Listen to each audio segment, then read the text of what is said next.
Hello guys, welcome back to our channel, and in today's video, I'm going to show you on how you could go ahead and get the birthday notifications on Facebook. This is a step-by-step guide, so you should be able to follow easily. Now, the first thing that you want to go ahead and open up is our Facebook application right here. And once inside, you want to go ahead and click on the three lines that we have right beside the notifications tab. And once inside the settings menu right here, once again, just go ahead and click on this gear icon and it will take us to this page right here. Now under preferences, customize your experience on Facebook.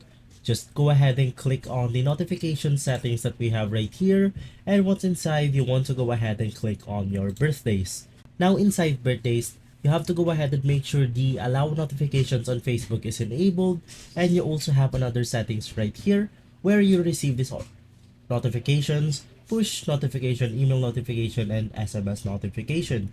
So just go ahead and enable this slider right here, and in that way you will be able to receive the birthday notifications. So guys, if you enjoy and if this video has been helpful for you, please consider by liking and subscribing. I will make sure to see you again next time. Thank you.